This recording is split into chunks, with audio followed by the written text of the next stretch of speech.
الحمد لله الذي علم الإنسان ما لم يعلم والصلاة والسلام على سيدنا محمد خير الأنام وعلى آله وأصحابه البررة الكرام أما بعد.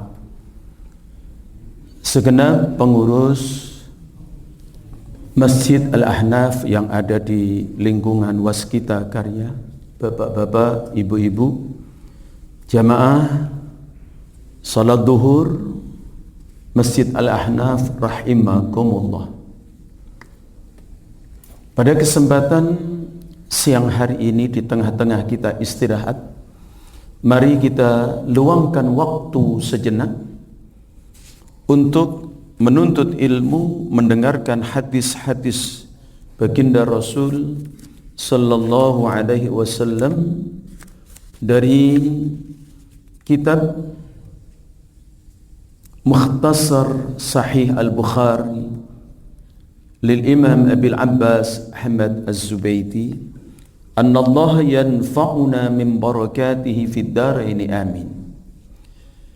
Bismillahirrahmanirrahim. Babu ghaslil wajhi bil yadaini min ghurfatin wahidatin. An Ibni Abbas radhiyallahu ta'ala anhu annahu tawadda'a fa ghasala wajhahu. Akhadha ghurfatan min ma'in fatamadmada biha wastanshaqa.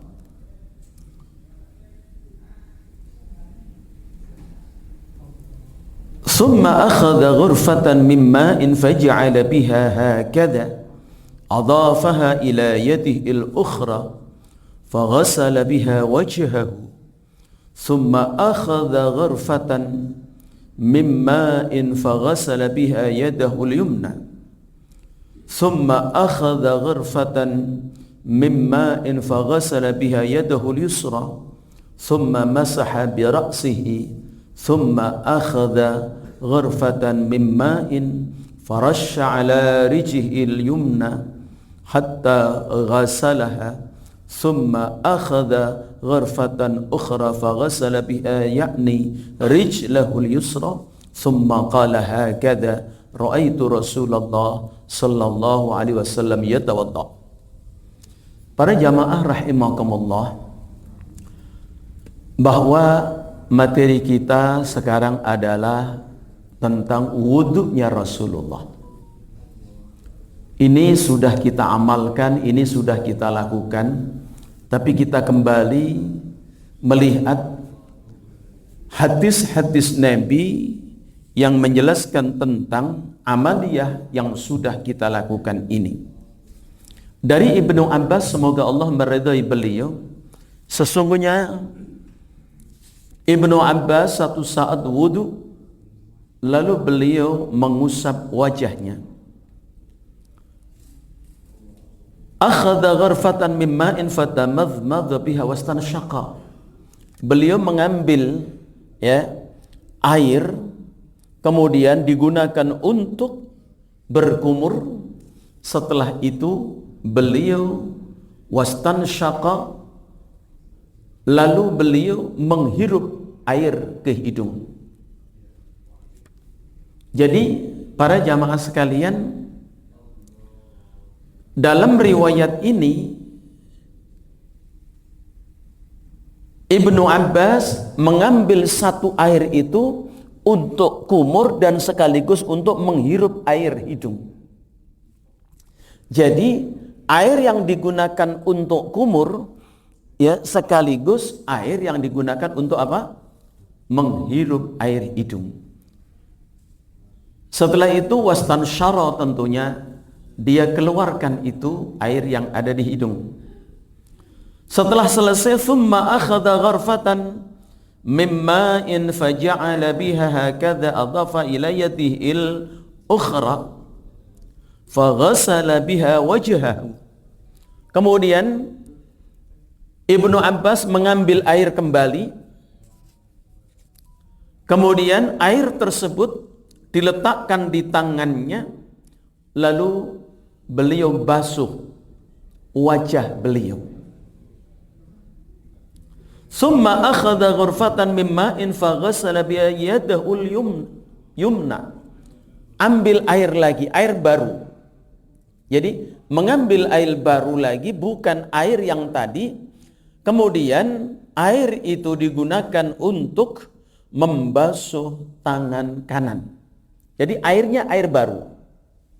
Ya. Para jamaah sekalian, ini kita tidak membayangkan wudhunya ini menggunakan apa? Pancuran atau keran. Tapi menggunakan apa? Sendok air, atau menggunakan apa namanya? Gayung. Nah, ketika ambil gayung diletakkan di tangan, ya, kemudian diusapkan ke tangan kanan dulu. Summa akhadha ghurfatan min ma'in faghasala biha yadahul yusra. Kemudian ambil air baru lagi, ya. Kemudian dibasuhkan di tangan sebelah kiri.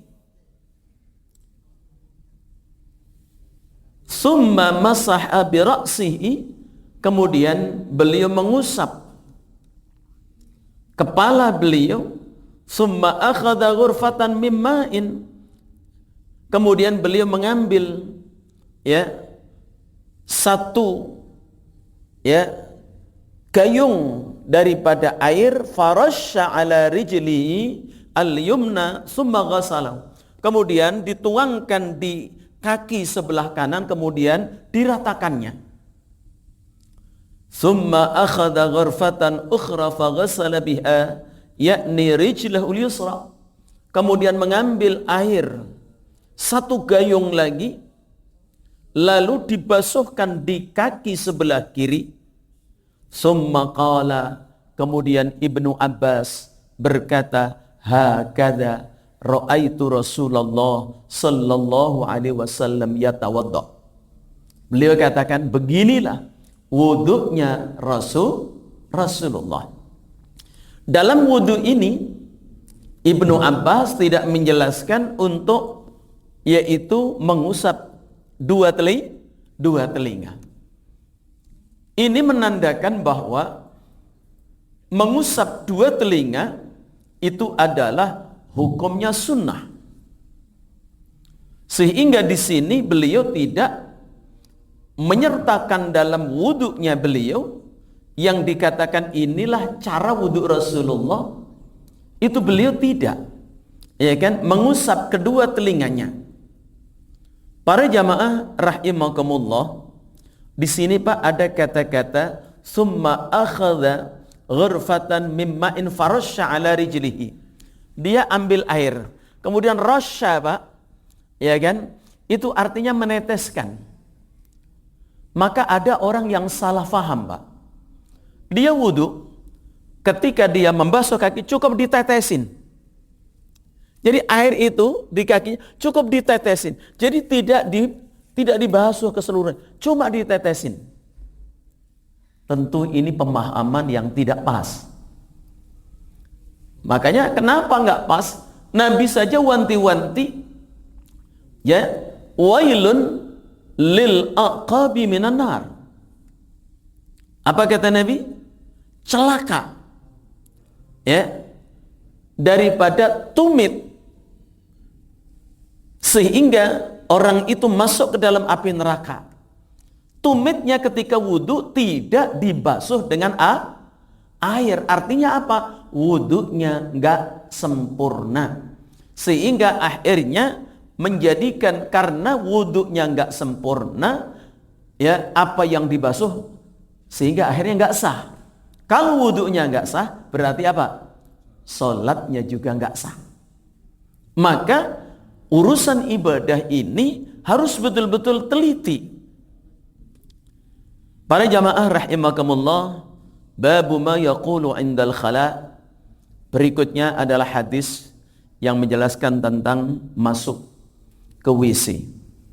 An Anasin radhiyallahu anhu qala kana nabi sallallahu alaihi wasallam idza dakhala al khalaa qala Allahumma inni a'udzubika minal khubuthi wal khaba'is. Anas berkata, baginda Nabi Muhammad sallallahu alaihi wasallam apabila beliau masuk ke dalam WC, beliau berdoa, Allahumma ya Allah, inni a'udzubika, aku berlindung kepadamu, minal khubusi, daripada setan laki-laki, wal khaba'isi, dan setan perempuan. Jadi kalau kita melihat hadis ini Pak, bahwa ketika masuk ke dalam WC kita disuruh berlindung kepada Allah. Ternyata di dalam WC itu tempat di mana makhluk yang namanya syaitan, yang namanya jin, itu selalu ada di sana. Makanya Nabi mengajarkan kepada kita bahwa masuk di tempat yang kotor, kita harus sertakan diri kita, bentengi diri kita dengan doa. Jangan sampai ketika kita masuk ya ke tempat yang kotor, lalu di situ kita akan tergoda oleh godaan daripada syaitan laki-laki dan syaitan perempuan. Ini yang pertama. Yang kedua, bahwa doa itu adalah pedang. Seperti sabda Nabi, ad-du'a'u silahul mu'min. Doa itu pedangnya orang mukmin. Makanya kenapa Nabi menyatakan riwayat yang diriwayatkan oleh Syekh Abdul Qadir Jailani, kalau ada orang salat, dia zikir, lalu orang itu tidak sabar untuk berdoa, maka orang itu mengalami kerugian. Ya, di tempat yang kotor saja kita disuruh apa? Doa. Di WC. Apalagi di tempat suci, yaitu masjid. Yang kedua, ba'da salat. Maka disinilah bahwa doa begitu penting, luar biasa, karena doa itu kata Nabi silahul mu'min, pedangnya orang mukmin. Dan pedang ini harus kita miliki.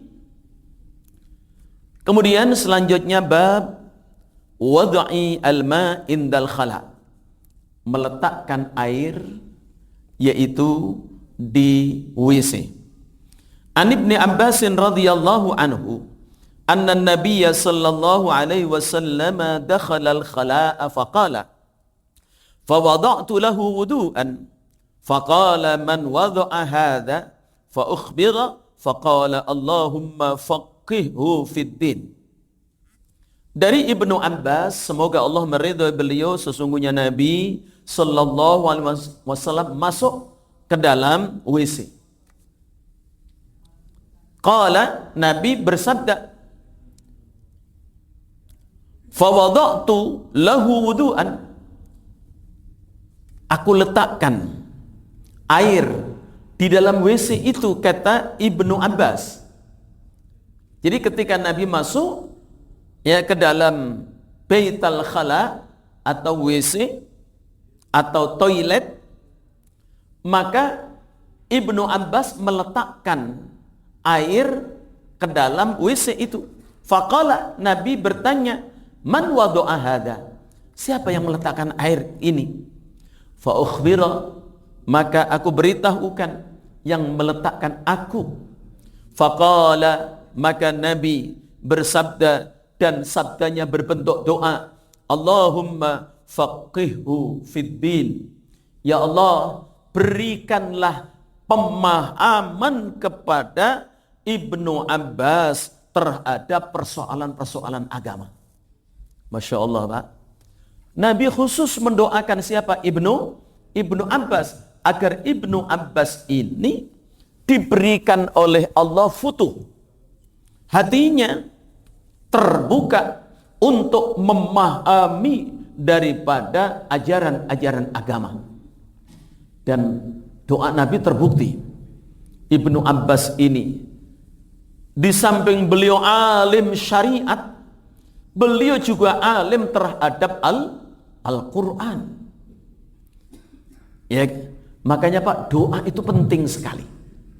Kalau kita punya anak Pak, kita punya cucu, ya kan, ba'da salat belailah anak-anak kita, doakan, ya, seperti doa Nabi, Allahumma faqihhu fid din, ya Allah berikan pemahaman kepada anak ini terhadap agama.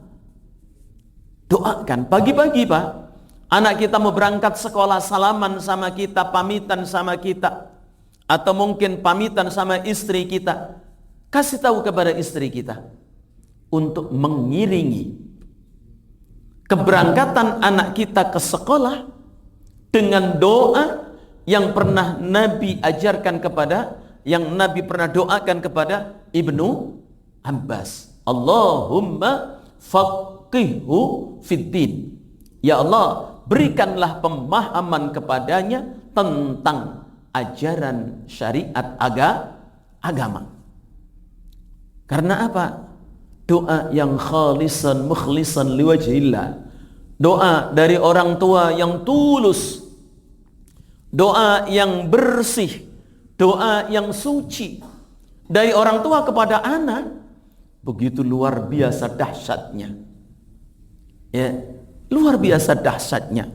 Banyak Pak orang-orang sukses, ya, banyak orang yang berhasil, ya, dalam berbagai macam karir kehidupannya, ternyata bukan anak itu jenius di sekolah, bukan karena anak itu sangat super cerdasnya, tapi keberkahan doa, apalagi dari orang tua. Para jamaah rahimakumullah, bab la tustaqbalul qiblatu bibaulin wala ghaitin. Bab kita tidak boleh menghadap ke arah kiblat ketika saat kita buang air kecil maupun buang air besar. Buang air kecil, buang air besar, kita tidak diperbolehkan menghadap ke arah kiblat. Dan ini penting Pak, kalau kita sebagai seorang insinyur muslim, kita membuat perencanaan untuk suatu bangunan, yang tentu dalam merencanakan satu bangunan ada sudut tertentu sebagai tempat yang namanya toilet. Maka kita upayakan, ya, walaupun itu gedung sifatnya umum, ya, kalau bisa kita upayakan agar tidak menghadap ke arah kiblat atau membelakangi kiblat. An Abi Ayyub Al-Ansari radhiyallahu ta'ala anhu, dari sahabat Nabi namanya Abu Ayyub Al-Ansari.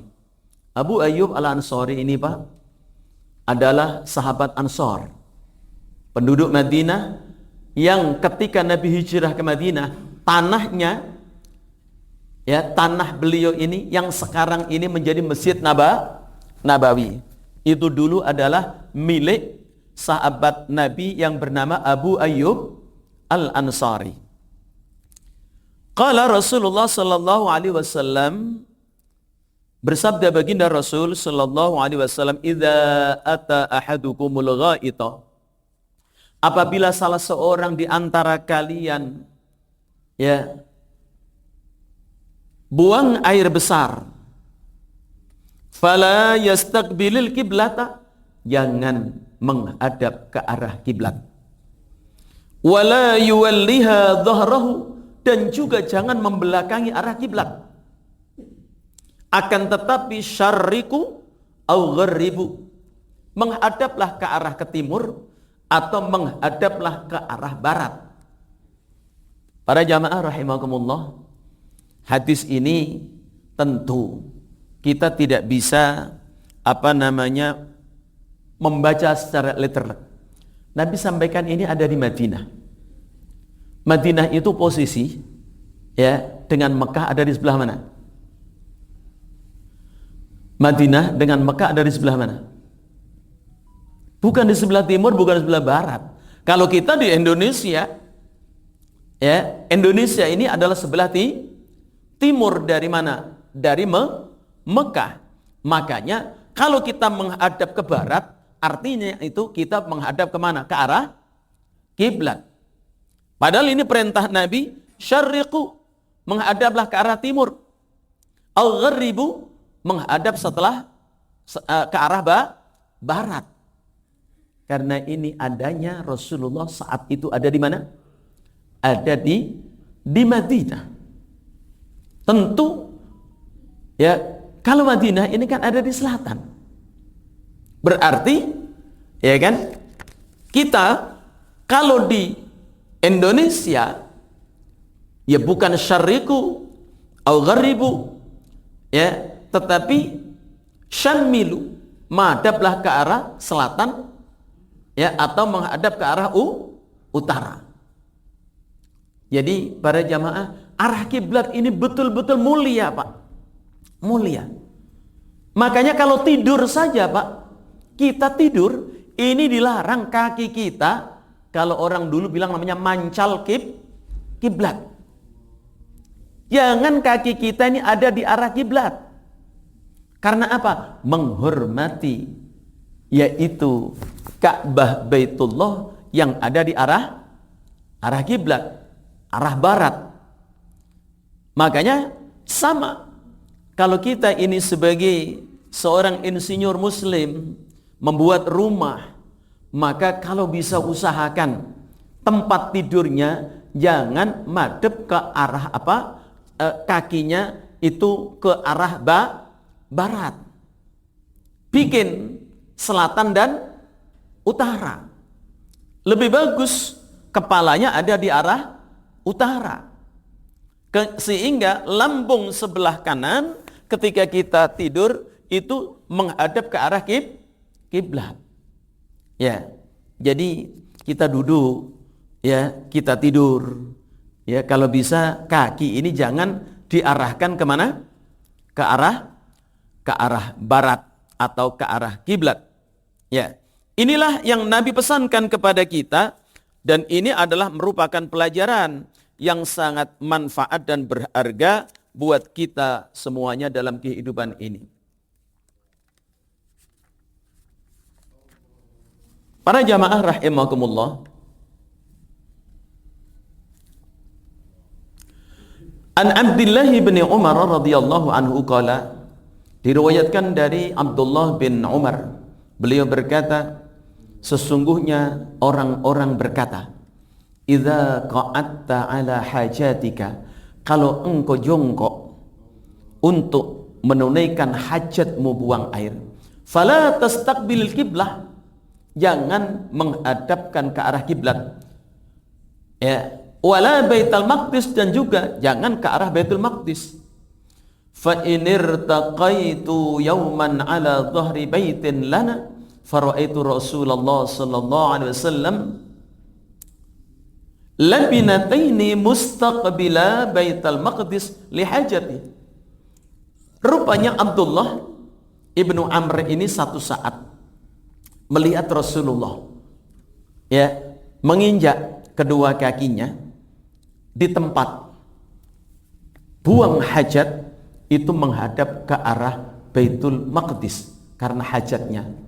Ini hadis menandakan bahwa untuk, ya, membelakangi daripada arah kiblat, artinya madhab ke arah mana? Baitul, itu hukumnya makruhnya makruh litanzih, bukan makruh litahrim. Hukumnya makruh. Karena apa? Nabi pernah melakukan itu. Artinya apa? Ini bukan haram, tapi makruh. Makruhnya litanzih, untuk menjaga kesucian. Sehingga apa? Sehingga pernah Abdullah ibnu Umar, ya kan, tidak sengaja. Kalau dulu, Pak, WC nggak kayak sekarang di dalam rumah. Dulu itu ada di kebun-kebun, ya kan? Kalau kita naik kelapa, kemudian kita ngelongok, orang lagi buang air, pasti tahu madhep kemana dia. Ya, itu zaman dulu. Adanya juga WC itu bukan di dalam rumah, tapi jauh dari rumah. Kadang di kebun, kalau yang rumahnya dekat kali, kadang di di pinggir kali dibikinlah itu namanya jamban.